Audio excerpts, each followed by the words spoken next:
So fast forward to 2014, she ended up filing for divorce, and it was just a tremendous weight lifted off my chest. I was like, thank God she had the courage to do that, because I never would have quit. I would have just resolved to be miserable the rest of my life. And so then I found myself back on the dating circuit after having not practiced dating in 15 years. And I just floundered around. It's a modern landscape. Dating apps weren't a thing when I met her. So now it's dating apps and modern women and a lot of modern conveniences, but I just didn't understand the landscape. So I just floundered for a whole year until another woman took pity on me, right? And I was also 50 pounds overweight. I was out of shape. And that, I think, contributed to the end of my marriage as well. But I found this girl who was a little bit of a chubby chaser, and I lovingly say that. And I just immediately go all in, just same patterns, right? Just, this one girl's nice to me, I'm going to go all in. Welcome to They're Not Like Us, the podcast where bold ideas and inspiring stories come to life. I'm your host, Aaron, here to challenge the norms and ignite your potential. If you're ready to level up, don't forget to subscribe and join the movement. Now, let's dive in.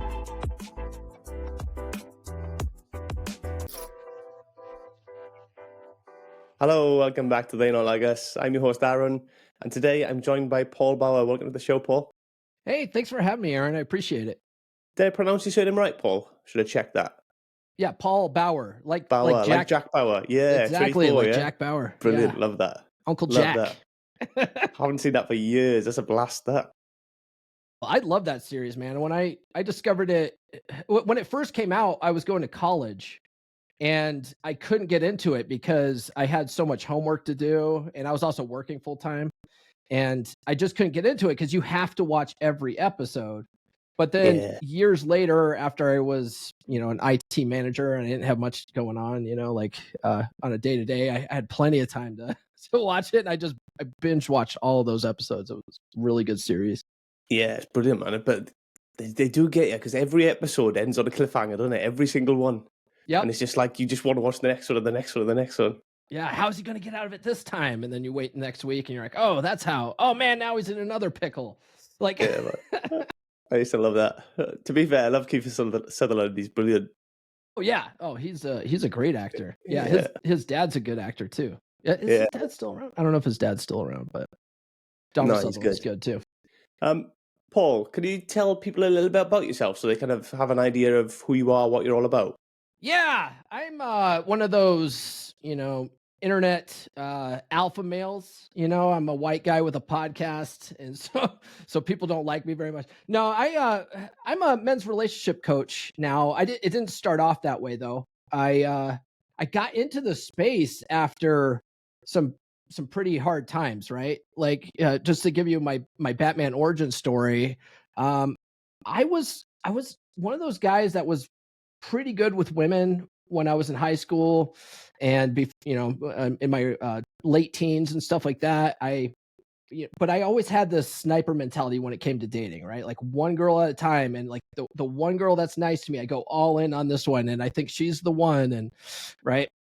And so I had a bunch of different girlfriends, but it was always the same thing. I was always like, pushing for exclusivity. I was always, trying to, run towards that white picket fence. I thought I was going to marry every one of these girls. I finally, when I was 18, I left for the Navy. I joined the U.S. Navy. And 2 years into that enlistment, I met my now ex-wife, right? And so I was 19 when we eloped, and then we were 20 when we had our official wedding for the family. But I got married before I was even old enough to drink. Like here in the US, you can't drink until you're 21. In the UK, it's what, 5? How old you guys? Yeah, you got to start them young. As soon as you get off formula, you're straight onto the beer, really. Right, perfect. Yeah, because you got to be able to hang out at the pubs. But that's it, man. But yeah, so I rushed into this marriage. I didn't even know this girl very well. We met when I came home on leave. So I was stationed in California. And I came home to Colorado on leave, and I met her out here, and then we had this long distance relationship for almost a year before I convinced her to move out to San Diego with me, and we got an apartment together, and then we were getting ready to go on a series of deployments. So I was going to go on a 3-month training deployment, come back for a month, and then be gone for 6 months on a what we call a Westpac, which is a deployment to the Middle East. And so I was like, I've got to make sure I take care of this girl because that's what a man does. A man provides, you know. So, and I've taken her away from her support system, so she's my responsibility now. So I said, hey, let's elope because that way the government will give us, housing allowance so that we can have, pay for an apartment. You could be on my medical, so you don't have to worry about medical if I, get blown up in some kind of freak Navy accident. You can have my life insurance. Like you'll be well taken care of. I just met this girl like a year ago, right? Barely knew her in person for about 3 months before we eloped. And so it's one of those things where guys will do that. Guys will rush into a long-term commitment. They'll rush into marriage and they won't give themselves enough time to look at red flags and analyze red flags. They'll sniper date like I talked about, where they will go one girl at a time and be immediately exclusive as soon as they start talking to a girl. And that doesn't give them the time and I would say experience to be able to, weigh your best options or anything, right? It's like a lot of guys do that. And so luckily we stayed together for about 14 years and we have 2 kids, but the last half of that marriage was just absolute misery, Aaron. Like there was days where I would work 17-hour days just to avoid going home because I knew that as soon as I came into the house, I was going to get an earful and I just didn't want to deal with any of that. So I just work extra at work and just, focus on putting food on the table and then come home, go to sleep and try to ignore her. There was days where I didn't even want to sleep in the same room as her. So I'd go out to the garage and I'd grab a cot and go sleep in my office. It was just absolute misery, but I never would have quit because I'm the traditional type of guy who was like, I made vows, through sickness and in health, no matter what, like you don't quit, you just suck it up and you're basically supposed to be miserable for the rest of your life, right? Because that's what like a lot of us learn our relationships from our parents. And if you look at my parents, they're still together. They're coming up on their 50th wedding anniversary, but they hate each other, right? And so, but that's how I was raised, where it's like, yeah, it's all hot and heavy in the beginning. You have a couple of kids, and then it just goes downhill from there. And then you're supposed to be a miserable workhorse the rest of your life. It doesn't have to be that way, but I didn't learn that until she filed for divorce. So fast forward to 2014. She ended up filing for divorce, and it was just a tremendous weight lifted off my chest. I was like, oh, thank God she had the courage to do that because I never would have quit. I would have just resolved to be miserable the rest of my life. And so then I found myself back on the dating circuit after having not practiced dating in 15 years. And I just floundered around. It's a modern landscape. Dating apps weren't a thing when I met her. So now it's dating apps and modern women and a lot of modern conveniences, but I just didn't understand the landscape. So I just floundered for a whole year until another woman took pity on me, right? And I was also 50 pounds overweight, like I was out of shape, and that I think contributed to the end of my marriage as well. But I found this girl who was a little bit of a chubby chaser, and I lovingly say that, and I just immediately go all in, just same patterns, right? Just this one girl's nice to me, I'm going to go all in. And I get into a 4.5-year relationship with this girl. Now, the blessing of that relationship was I decided to take my health back. So about a year into that, I lost all the weight. But I fell back on the old relationship patterns. I never learned my lesson from the marriage. And so I immediately went into like husband mode where I thought I reached this mythical finish line. And I stopped doing all the attractive things I was doing in the beginning. And I was just sort of resting on my laurels. Like, I don't have to do anything. I already got her kind of mentality. Well, about 2 years into that relationship, she checked out mentally and started, lining up her male orbiters. And I don't care who you are, every woman has male orbiters, right? She might not be exercising those, but she's got guys that are just, barking up her tree on a daily basis, offering to take her to lunch, whatever. They're in her DMs. And so when women mentally check out of the relationship, a lot of times they tend to look around at the guys in their vicinity that have been, sort of hitting on them for the last several years. So that's what she did. She starts lining these guys up, and about at the four-year mark, she starts really pushing me away, starts acting sort of distant. She starts hanging out with these guys at the office a lot more. She doesn't want me to come around anymore. And it got to a point where I was kind of sick of it, and I was like, okay, this isn't working for me. So I ended up breaking up with her. The last time I went down to her house, she like I used to go down to her house every other week, and I'd bring my dog down there. So she had a dog bed down there for me. She had toothbrush, for me. She had dog dishes for me. And I go down there, and the last time I went down there, she had all of them hidden away. She had the dog bed hidden in the closet. The dog dishes were out in her garage somewhere. My toothbrush was down in the drawer. And oh, by the way, one of her coworkers happened to stop by and loan her a ladder to help her paint her bedroom. And like at that time, I was like, wow, that was really nice of him. But it was still really questionable. But we broke up like right after that, and then I just, after after I found myself back on the dating circuit again, this time it was a lot easier. It was like I was able to get dates now because I was 50 pounds, lighter. I was in much better shape, but I couldn't keep women around longer than 2 or 3 dates. I was just like, what am I doing wrong? I'm like repelling women. The two biggest relationships in my life, my adult life, have failed, and every girl I go on a date with, I can't keep them around longer than 2 or 3 dates. It's like I'm clearly doing something wrong. Like I'm the common denominator here.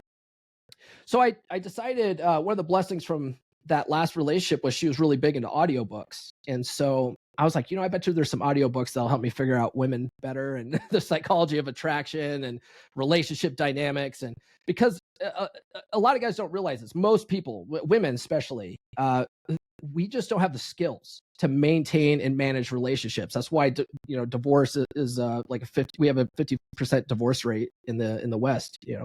So I was like, I'm going to learn these skills because I never want this to happen again. So I took a deep dive. I read countless books. Some of them I read 10 to 15 times. That's when I sort of, in hindsight, realized what was going on with her, and that she was probably having that affair at the end of the relationship. And but I'm not one of those guys because I put out content in what we call the red pill space, and a lot of the red pill space gets a bad rap because a lot of guys come to the space because they're hurt. They've had some kind of really negative experience, and they don't take the time to reflect on like what the learning opportunity is. And it's always blame the women, and women are hypergamous by nature, and whatever. And it's like, yeah, they are, but once you understand how it works, you can use it to your advantage.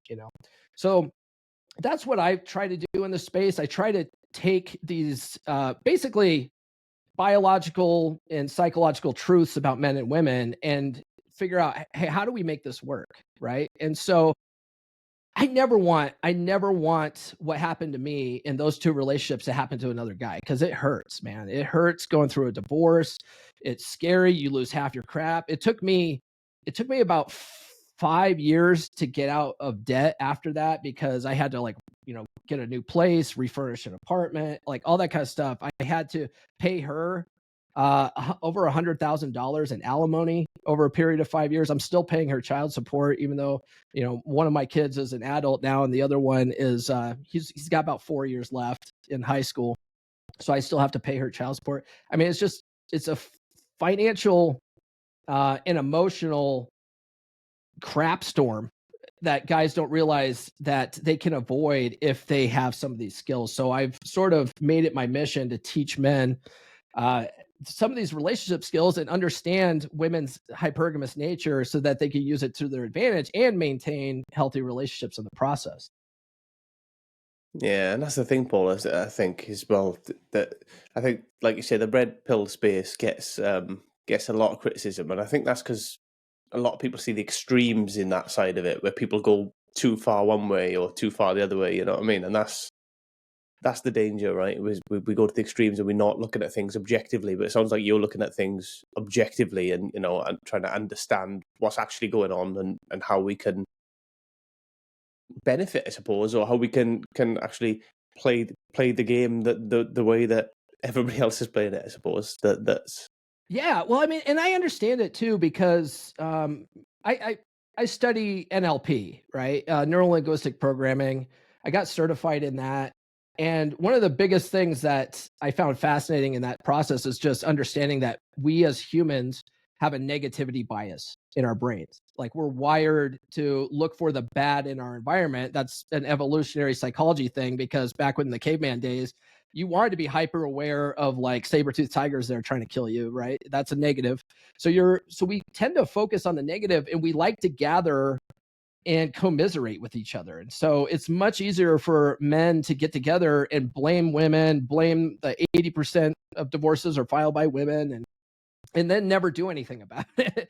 And so it's like, yeah, I mean, there's some truth to that, right? But and so there a lot of guys argue, well, men should never get married. Like maybe they shouldn't, right? But there are guys that didn't get that memo and so they are married. So what do we do with those guys, right? So that's that's where I come in from the red pill space going, hey, there's guys that didn't get the memo, they are still married, they're in a bad situation, like how can we help these men, you know? Yeah, and equally, some might be in good marriages. They're happy and they're making it work. You know what I mean? So there's multiple layers to this, isn't there? And I was just talking on my last podcast episode. Actually, we spent a lot of time on negativity bias and the fact that we are, the whole misery loves company and all that.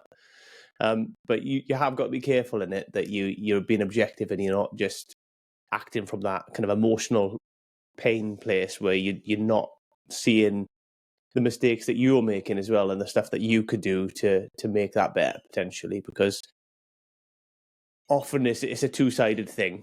And then you look at the stats as well, you look at the, like you said, is it 80%? I knew it was high ratio, but is it 80% of females that initiate divorce? It's something like that. I don't know what the exact stat is. But that just brings me back to where you were at earlier and what you said, that you would have stuck it out and you would have stayed with it. And I think that is a very male mentality, especially if you've got kids. You kind of, I'm going to stick it out and stay the course now because, I have an obligation to do that. Yeah, we men have this sense of duty, and it's sort of ingrained in us, through society. It's a paradigm that we're told, like you have to. You're a man provides, right? You're a provider. The thing is that a lot of guys, when they get married, they go hard in the provider role, right? And the things that guys don't understand about women's hypergamous nature is that provider role is what we call a beta trait, right? So that, a lot of people don't like the terms alpha and beta. That's fine. It makes it really easy to explain what's happening. But if you don't like that term, we can say, instead of alpha, you might say guys that women want to have sex with. And then instead of beta, you could say men that women don't want to have sex with, right? So whatever you want to call it. But guys they go hard on the provider side. We call that the beta bucks side of hypergamy. Like women are dualistic by nature as a part of their sexual strategy. They want a guy who's sexually attractive, that really spikes that dopamine in her, that makes her feel excited and alive, right? But they also need a guy that's kind and nurturing, that can take care of her kids, that will, put food on the table. So they want a guy with both traits. The problem is that a lot of women have a hard time finding a guy with both traits, right? So what they'll do a lot of times is, like in their 20s, they'll sleep around with, these guys that have the alpha traits, and then they'll decide, I'm done playing the games and I'm ready to settle down. And they'll settle down with a guy that has a lot of beta traits in their 30s, and they'll be unhappy in their marriages, because they think that they want that, and they do, but it's just not sexually attractive to them. So you end up in a dead bedroom type situation. Another thing that guys end up doing too is they will be the attractive guy, right? They will be the guy that spikes that dopamine, that makes her, like, it's really hot and heavy in the beginning. That's, I would say, a good portion of relationships are like that, where everything is hot and heavy in the beginning. She's excited. She loves this new experience. You're doing fun things with her. And then through a process called the betaization process, which I talk about in my latest book. Can I plug it real quick? Get her to F you. Of course. Yeah. But the betaization process is a process that's subconscious with women, where they will take a guy who's sexually attractive, that's exciting, and she will try to manipulate and change him to where he's more of a beta provider. And then if he lets her manipulate him, she loses respect for him, over time, and then she loses attraction because she was able to manipulate him. It's like, think Beauty and the Beast, right? Beauty spends the whole movie taking this wild, untamed, masculine, beast of a guy, and tries to turn him into this civilized, prince guy who, in 10, 15 years, she's not going to want to bang anymore. That's Women do Yeah. this to guys, and guys let that happen because they don't know what's happening.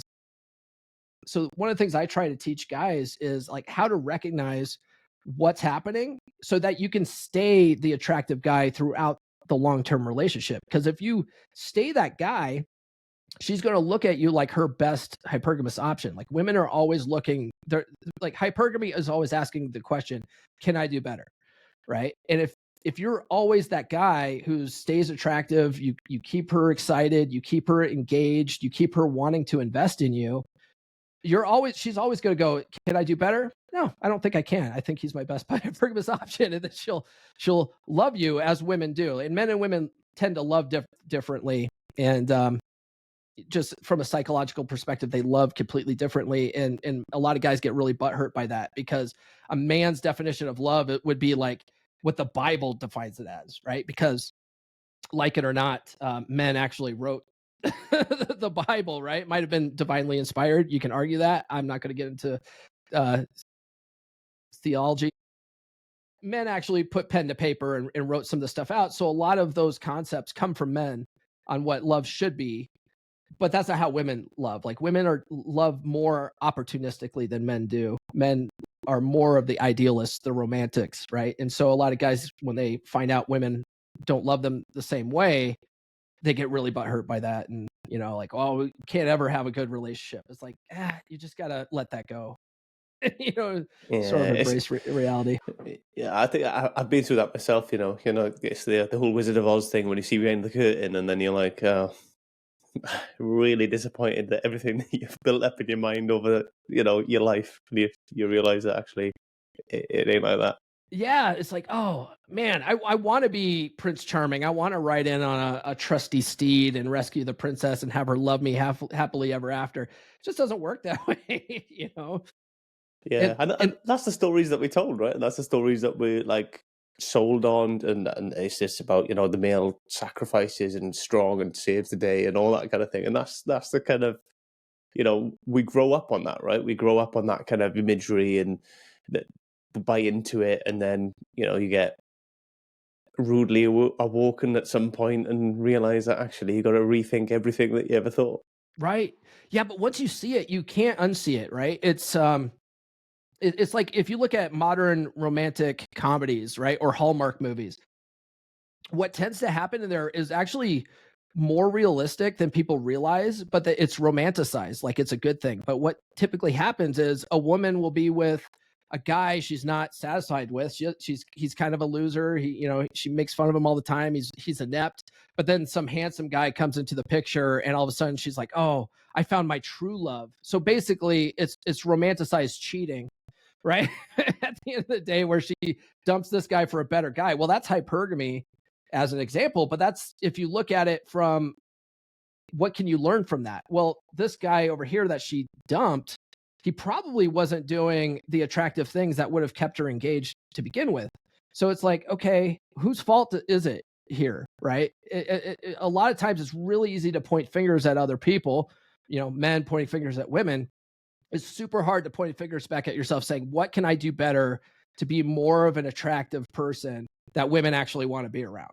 I have a friend in the space. His name is Ryan Stone, and he says men really have to work on being more effable, and so that's really what it comes down to. If she's not wanting to sleep with you anymore, you've been in a long-term relationship for, like, past the 7-year mark, and everything's fading down. It's not because attraction, or not because, it's normal for sex to fade over time. It's not. It's that you've allowed attraction to fade, and she's no longer attracted to you anymore. So you have to change that dynamic if you want things to be happy, right? Like, a lot of guys are looking for their peace. Like, you have to create your own peace. Yeah, definitely. And I think, I don't know what your thoughts are on this, Paul, but I think it's it's even more difficult in kind of modern society now, where I don't want to push too far one way, but ultimately it does seem to me like men are seen as bad and the enemy a lot of the time, and society is trying to push men to be more. So we talked about earlier about the females kind of finding an alpha male, kind of pushing him to be more beta, more Yeah. placid and stuff like that, which is probably because then that's better for nurturing and raising children and that kind of thing. That's probably the evolutionary thing, which within a relationship, that's probably fine and the balance would probably be okay. But when all of society is trying to push you that way as well from a young age, then ultimately you lose in some of that kind of character and strength that you would naturally have, that boisterousness that comes with being a man, really. Yeah. Yeah, and this has been going on since World War II. Have you ever read No More Mr. Nice Guy by Dr. Robert Glover by No, I chance? haven't actually. Oh, I highly recommend that book. It's a good one. So Dr. Glover, he basically talks about how ever since, especially in the West, right? We moved from more of an agrarian society to an industrial society. We've taken men out of the picture for boys, and boys are more raised by women now, right? And women do their best, right? It's not that crap on women, but a woman can't really teach a boy to be a man. She's not equipped for it, unfortunately. Just like I'm not equipped to tell my daughter how to be a woman. Like she needs her mom in the picture for that. But a lot of boys are raised either in single mother households, or if dad is in the picture, he's working 17-hour days because he doesn't want to come home and get an earful. So men are largely out of the picture, and then now women also work, right? So now what do? They put them in daycare, they put them in school. A lot of daycares and schools, something like 90% women ran. So boys are just not taught to be men anymore. A really good book on it is Boy Crisis by Warren Farrell. He really breaks down the problem, the masculinity crisis that we're having in the West. And then the problem with that book, though, is that he really doubles down on what got us there in the first place, right? Like, oh, men need to be able to be more vulnerable. Like they should be able to cry more. They should be able to act more like women, right? Instead of fixing the problem, which is to teach men how to be men. My good friend R.P. Thor wrote a book a couple of years ago called A Dominant Masculine Presence, which also addresses the masculinity crisis, but it teaches guys how to have a dominant masculine presence. And my second book I wrote last year is a part of that series because he asked us, a bunch of us in the space, to write books in a series based on that first book. So I created Psychology Paradigm as my second book, which is all about reprogramming your subconscious mind to have more of that dominant masculine presence and less like not have so much of those beta traits. You still have to have them if you want to have a long-term relationship, I should say, right? You got to be able to sprinkle a little beta on things because your wife does need that, but it's about balance, right? Right, but a lot of guys lead with that, right? They lead with the nurturer stuff, and it's just not sexually attractive. And so they want a best friend. They think that she's their partner. They use the term partner. The problem with partner is that a lot of guys look at their wife like an equal in their relationship, and when they do that, it sounds good on paper, right? Like men and women are equal in society, right? But in a relationship dynamic, when men do that, what they tend to do is they will defer to their wives, right? So let's say they have a major purchasing decision, like, hey, my relationship's failing. I need a relationship coach, right? So then they'll say, oh, I can't possibly hire a coach to learn the skills I need to have a healthy relationship because I gotta talk to the old ball and chain, right? And so they'll go to their wife and say, honey, I really want to do this. Can I get your buy-in? That makes her the decider. That actually makes her above you in the relationship. And a woman's hypergamous nature needs to see you as above her in some way. And so when you do that, you're deferring to her, even though you think it's an equal partnership. She's now the decider, and now she's going to shoot that down. Now she's going to lose respect for you because you had to come to her for permission, like all that kind of stuff, right? So guys have to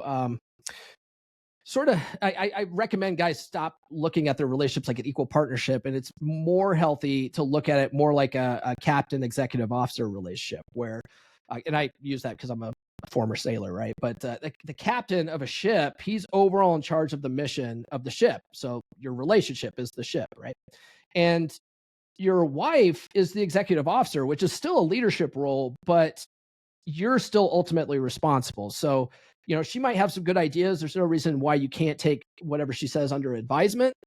But at the end of the day, you've got to be the leader. You got to be decisive. You got to be the one that sets the tone and leads that relationship. And when you do that, it allows her to relax more into her feminine, and you have more of this sexual polarity in the relationship. And that actually creates a more healthy dynamic in the long run.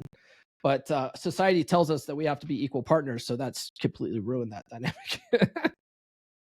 Yeah, and I get that because you look at all kind of other animals, even similar to us, like kind of chimps and stuff like that. It's bonobos.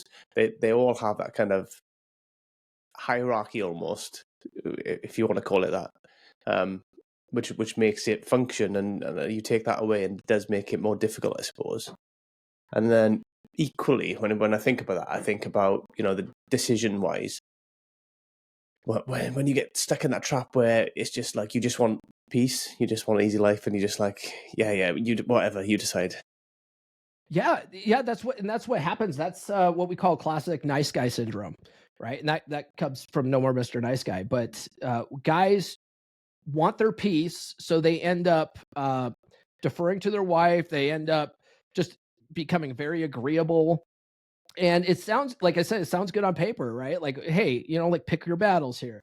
But women, because they're sort of ran by their estrogen, they are more emotional beings. So they are like a roller coaster, right? And they actually do much better when a man in his masculine doesn't climb on her emotional roller coaster, can stand firm with his feet on the ground and provide a little bit of structure. So guys need to learn like how to set boundaries, how to tell their wife no, right? How to set the tone lead, how to be more decisive. And when they learn that, their wife actually respects them more, right? I was on a podcast, I don't know, maybe a month ago, and someone used the analogy of a man setting boundaries is like walking through a cave, right? Walking through a cave with your eyes shut. If you're walking through a cave, or maybe it's just dark in there, it doesn't matter, you can't see. But as long as you could feel the sides of the walls, like you feel like, okay, I'll get through this, right? You sort of have a sense of security. But if you go to push on the wall and the wall's caving in, like you don't feel very secure. Well, women are security seeking creatures. If you really want to get simplistic, they are looking for stability and security. And if you don't provide that structure through boundary setting, through being more assertive, being more decisive, it's like walking through the cave and not being able to feel the walls because you're easily manipulated, right? And so it really just comes back to being that kind of guy that sets the tone and leads, that she respects. And but most guys lose that respect over time because she's able to manipulate them. Like we have a sort of a saying that women don't want to win, right? So like women might try to get you to do certain things, but they don't really want to win. They want to know that you're going to stand firm in your values and you're going to put your foot down when you need to. And that actually makes them feel more secure in the relationship. Yeah, I see this with it online, and I can't remember where I seen it or what it was from, but I can't remember. But it was a female delivering it anyway, but she was saying basically that females will try to manipulate you, but they want you to know that they're trying to manipulate you, and they want you to figure that out and stop it. Yeah. A lot of the time, sometimes they want you to let them have a little win here and there, but they want you to feel like so that they feel like they can't always get one over on you, because if they can, then they feel like you're weak, sort of thing. Well, that's and that's an annoying trait that women have that guys get really frustrated with, is they basically want us to be mind readers, right?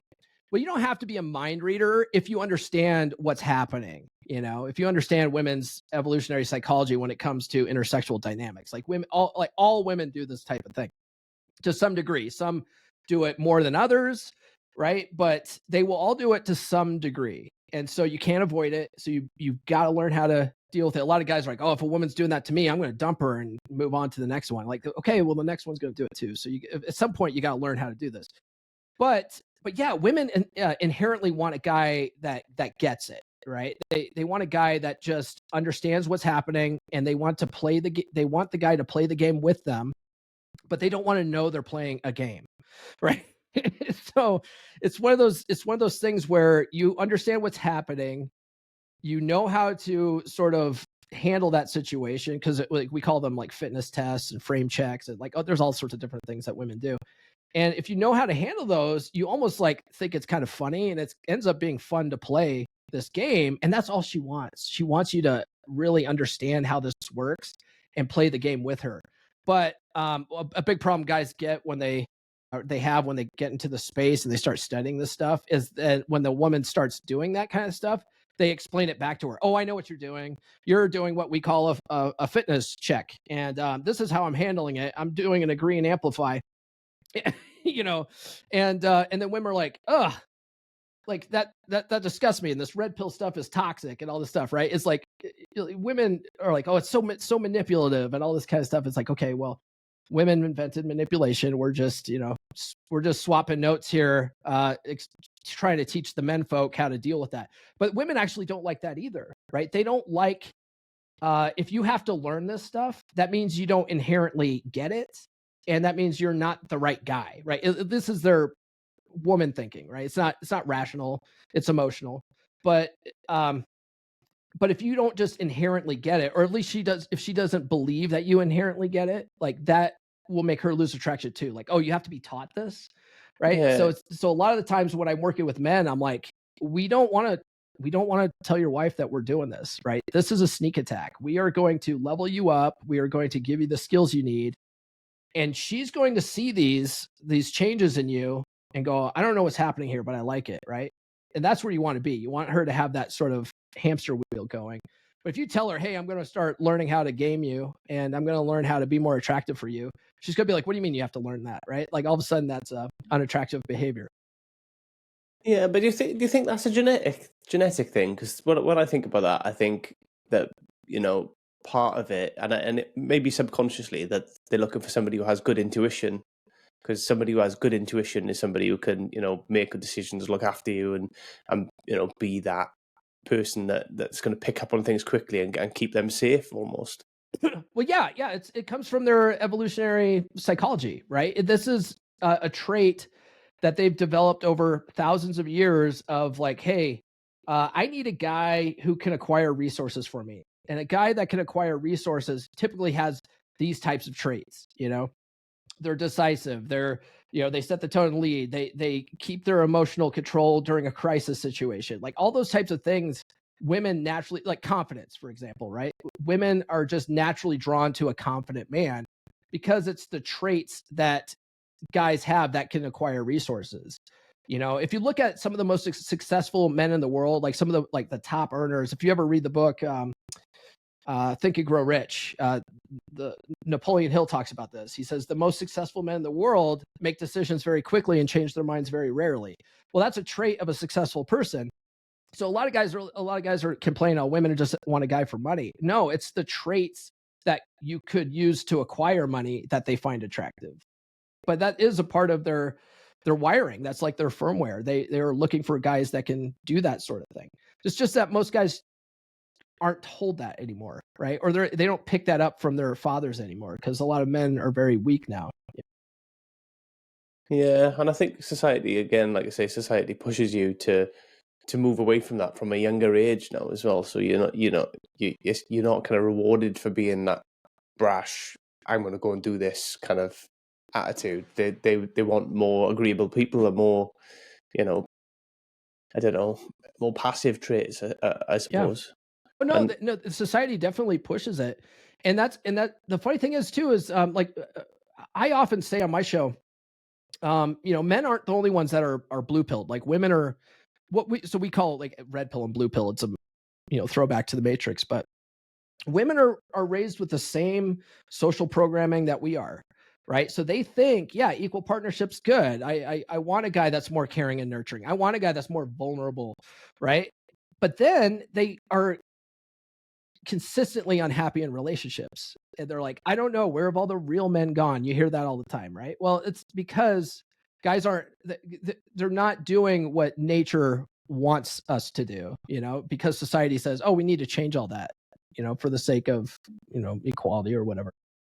It's like, fine, like let's have equality in the workplace. I'm a very traditional feminist, I would say. Like, if a woman wants to be a trash truck driver, if she wants to be an oil rig worker, like, by God, she should be able to go do that if she can, physically do the job. But in a relationship, even the most bossiest of boss babes don't want a guy who's passive at the end of the day. They typically want a guy that's more masculine than they are. The problem is that a lot of women who really get into their masculine traits because they become boss babes, they are uh so difficult to get along with in the first place that most men don't even want to tolerate that. So it just doesn't work out. Yeah, and I suppose it makes it more difficult, doesn't it, for a man if you feel emasculated from the outset? Then it's going to be difficult for you to kind of be happy, really, and feel confident, because that's. I mean, I'm speaking anecdotally for myself, not speaking for everybody. But when you feel masculine and you feel like powerful, not in a bad way, but like you feel like you can achieve stuff, you can go and do stuff, independent, that kind of thing. That's when you feel really confident, right? And then it brings out everything else, and then stuff starts to go well. When you feel the opposite, when you feel a bit emasculated, or you feel a bit low, like you can't achieve something or whatever, then that pushes you the other way, and you kind of go into your shell. Your head sinks, and then things tend to go badly. Yeah. We have one of the first articles on the internet that I'm aware of that specifically calls this stuff red pill. It was man, it came out in the early 2000s. This guy went by Hawaiian Libertarian. He had a blog, right? And he wrote this article that was really profound, and it was called the Emasculation Paradox. And it was essentially how society teaches us to be plow horses and to be more agreeable, but that tends to make women more unhappy. And so it's very counterintuitive, but the key to, keeping that relationship dynamic going is by not allowing her to emasculate you, right? And that's where the betaization process comes in. And it starts with women testing you. They test your frame. They do, we call them frame checks or fitness tests or whatever you want to call it. And the more you fail that, the more she loses respect for you, the more she starts, when she has no respect for you anymore, now she emasculates you, and now she's unhappy with the relationship, and now she either divorces you or cheats on you, So it's like, if you bring things back to the beginning and learn what's happening in that process, you can actually change that dynamic. Yeah, and more importantly, when they start losing respect for you, you start losing respect for yourself as well.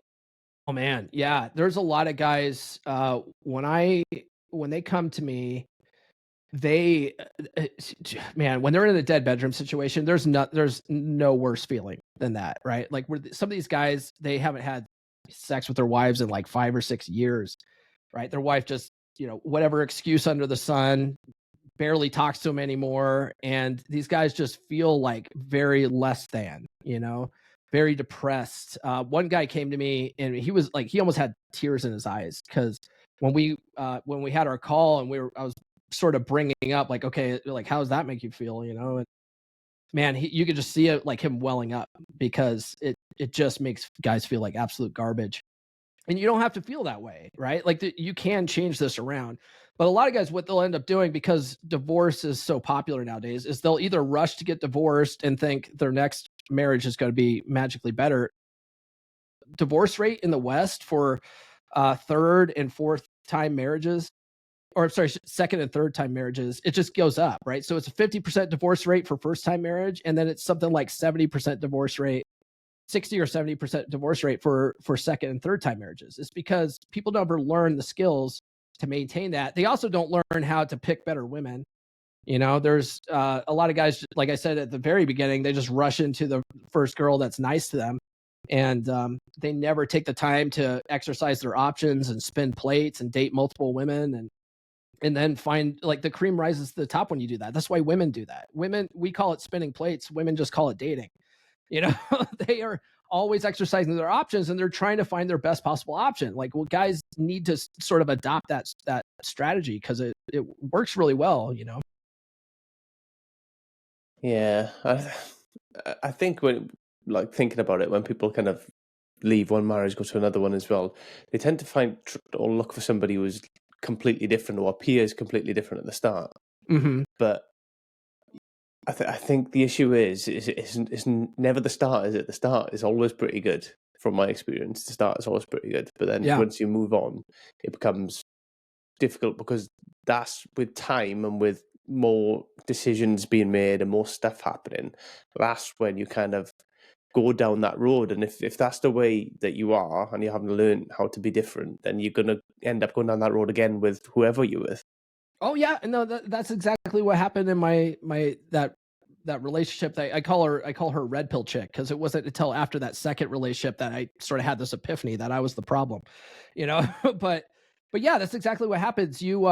People, there's like a honeymoon period when you get together with somebody, and it lasts about 6 months to a year, where everybody's on their best behavior, everything's hot and heavy in the beginning. You're both trying to be the most attractive people possible. And then after 6 months to a year, people start letting their guard down. They start showing you who they really are, you know. But by that point, a lot of guys feel like they have so much time invested in this girl that they just overlook all the red flags and stuff, and they just go all in on this relationship that's just not probably not the best idea for them, you know. But yeah, and then they'll fall back on old patterns, like just like I did when because I was so used to being in husband mode, where I thought I crossed an imaginary finish line. As soon as I got to that next relationship, I was looking to go right back into husband mode, because that was comfortable for me, right? And it was like, it wasn't until after that relationship that I realized that the work never stops. You always have to be attractive, not be unattractive, if you want a long-term relationship to last, you know. Have you ever read the book The Game by Neil Strauss? No, I can't say I've. Man, I'm just dropping all sorts of books on you guys. I'm a kind of a book nerd, but the game by Neil Strauss was a pickup artist book, right? And it was back in the early 2000s. Guys like Mystery, David D'Angelo, Ross Jeffries, Mystery. Did I say Mystery already? And then Neil Strauss. And the biggest takeaway from that book wasn't all the cool pickup artist tricks where they were, you know, gaming girls. It was that these guys were using, basically, they were geeks with techniques, right? They were able to get women in bed very quickly, and they were specific types of women they were targeting. It wasn't like every woman in town this game would work on. It was specific women that dressed provocatively and looked like they were party girls, right? They would run this game on them and get them to sleep with them quickly. But it was all a facade, right? It was all tricks and manipulative techniques to get a woman in bed quick, but they never worked on the internal qualities that give you that dominant masculine presence that women want in a long-term relationship. So they couldn't keep any of these women around. You know, that was my biggest takeaway from that book, was these guys were really, really good at getting women into bed. They just couldn't keep women around, and they were miserable, absolutely miserable, because they all wanted a deeper connection at the end of the day, and they just couldn't find one, because none of these women would stick around long enough for that. So yeah, if you really want, if your goal is to just, you know, hit it and quit it and be a permanent plate spinner, I don't have a problem with that. Like, I'm not telling anybody what they should or shouldn't do. Uh, cool. Learn the tips of those be a geek with techniques. Like, you'll have lots of fun with that, right? But if you want a committed relationship, which I would say most guys do, you have to learn the qualities that will keep that attraction going in the long term.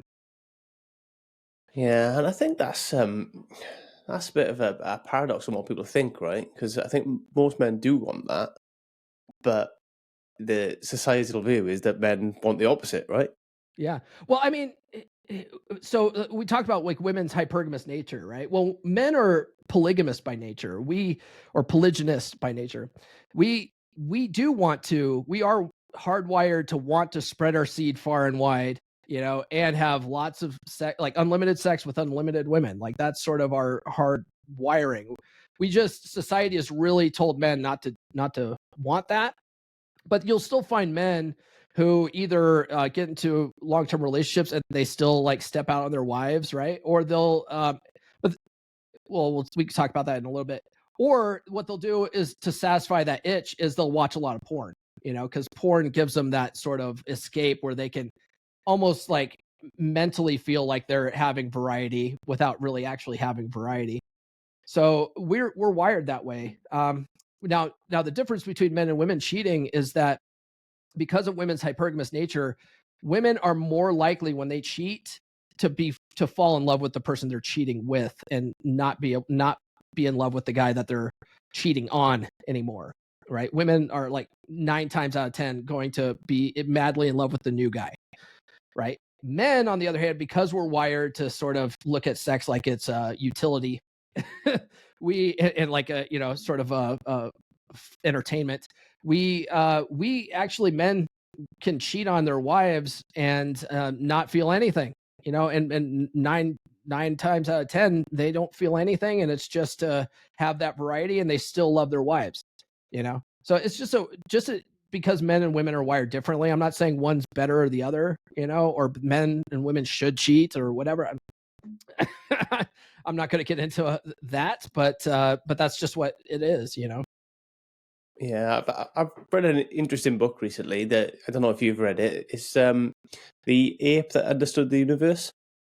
Oh no, the ape. I'm going to write that Honestly, down. Is it it's a good? crack. Yeah, it's really good, and it digs into the science behind this.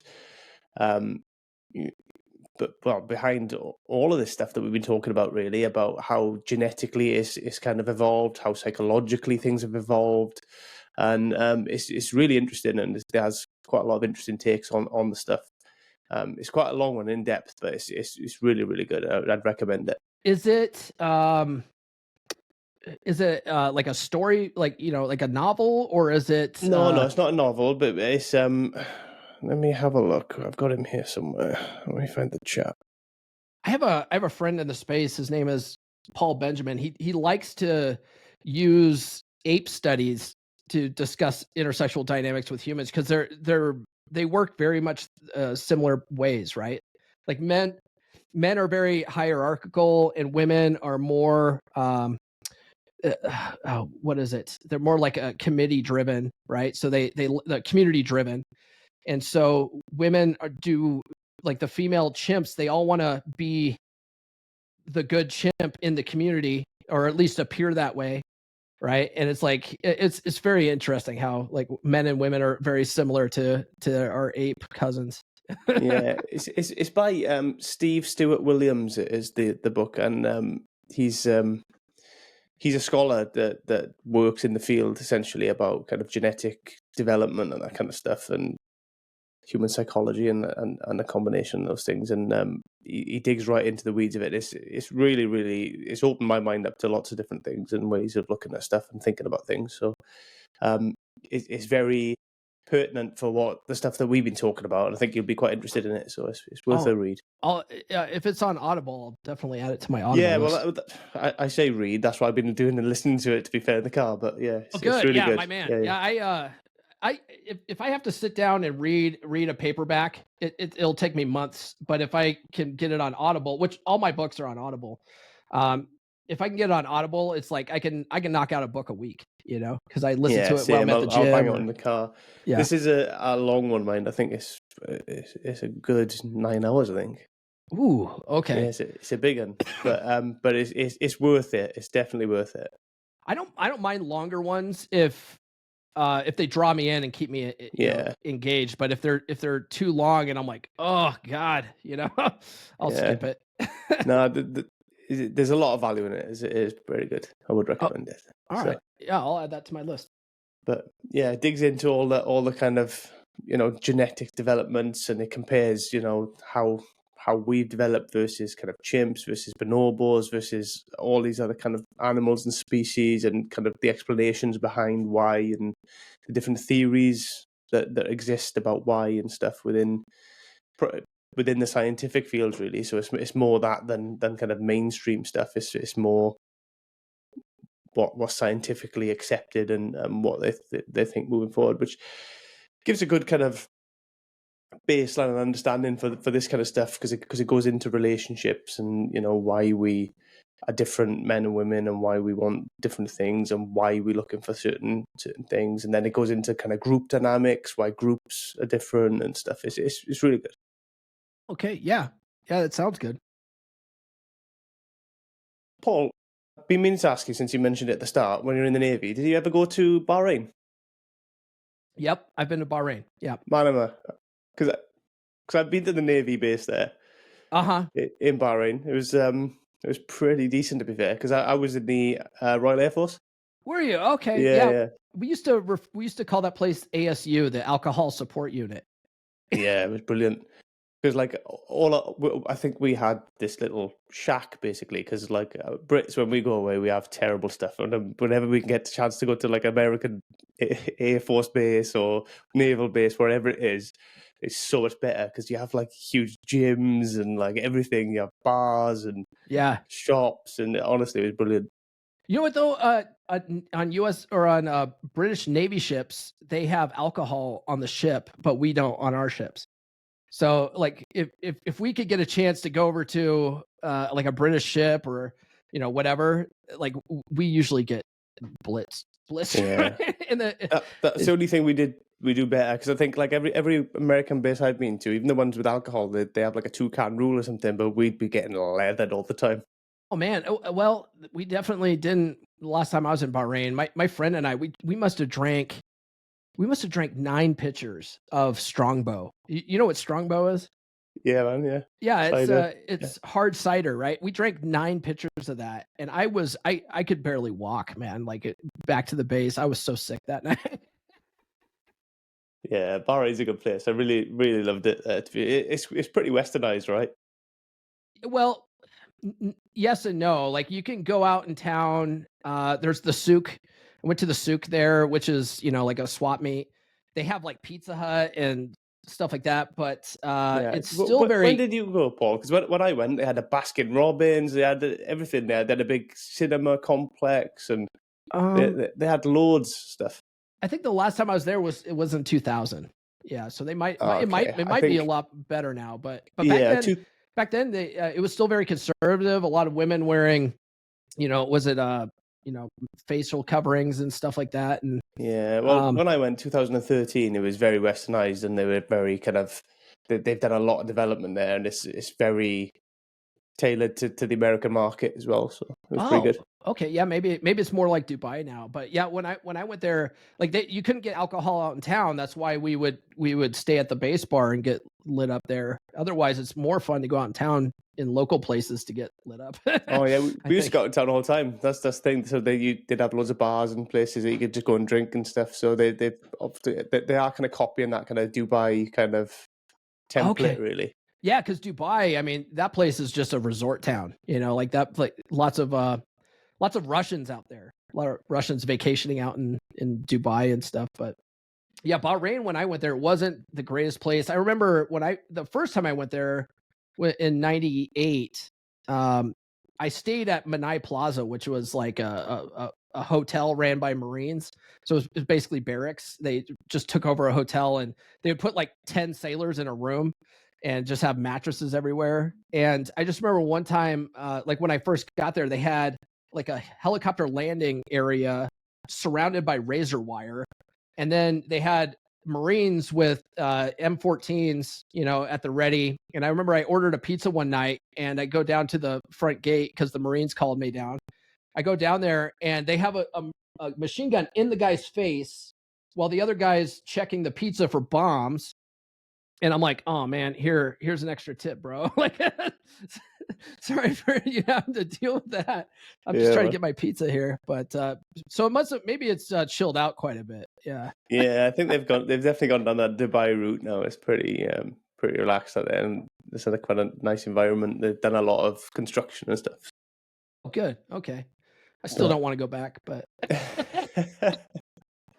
yeah, no, it was pretty good out there. But where can people kind of find out a bit more about you then, Paul, if they want to kind of see more of your stuff, listen to your podcast and stuff?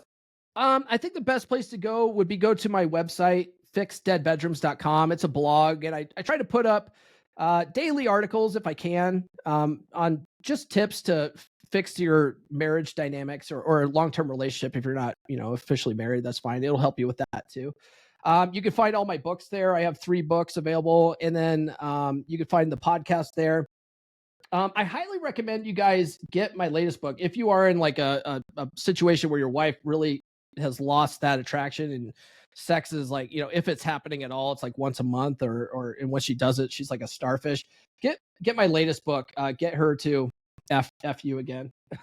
You can find it on Amazon, but you'll find it on fixeddeadbedrooms.com. And if you read that book and you're trying to apply that to your relationship or marriage and you're struggling with that, you can book a call with me if you go to fixeddeadbedrooms.com as well. There's a link at the top where you can book a free call with me and we can get on a call. And if I can help you, I'll show you what that looks like. And if I can't, I'll at least point you in the right direction. Amazing. Thanks, Paul. It's been awesome having you on the show. I've really enjoyed the conversation and stuff. Do you have any kind of final thoughts or messages that you want to leave people with? I'll say this. If you guys are not married and you're out dating right now, I think what will help most guys in that situation, if they want to get into a long-term relationship that's going to work, is develop the mindset that you don't have to qualify yourself to her. She needs to qualify herself to you. You need to find out if you even like her or not. Keep your options open and don't just get tunnel vision on one girl. Make sure that you're weighing your options. It's going to be more efficient that way. And then make sure that you're setting the tone and taking the lead when you're out dating, and test a woman's interest level and test her ability to follow your lead. There's going to be a lot of women that aren't going to want to follow your lead. That's fine. They're just not good long-term relationship candidates. That's fine. Just make sure that you end things quickly and move on to the next woman. You'll be way more efficient out there when you do it that way. If you guys are in long-term relationships, just realize, I think the biggest takeaway here is really try to take a step back from looking at your wife like she's your equal partner and learn to be more decisive, learn to set the tone more. I like to use the dinner debate analogy where, you ask your wife, hey, where do you want to eat? And she goes, I don't know, where do you want to eat? And that's just this endless, annoying argument you always get into. Stop doing that. Just be the guy that says, hey, honey, we're going to go out to the pub tonight. Grab your shoes, right? Like, be that guy, because you'll find that 9 times out of 10, that's what she wants at the end of the day. A lot of guys want their girl to be happy, so they try to leave decision making up to her. Don't. What will make her happy is you being decisive and her not having to think about it, because women just want to show up looking hot at the end of the day. So I would say, try to develop that mindset. And then if you want more information on that, definitely read, my books, because that'll really open your eyes to what's really going on. Amazing. Paul, thanks for taking the time to talk to us today. I really appreciate it. Yeah, anytime, Aaron. Thank you for having me. Thanks, man. Take care of yourself, okay? All right, you too. Okay, bye. Thanks again for being part of this journey. Stay tuned. We've got even more great conversations coming your way.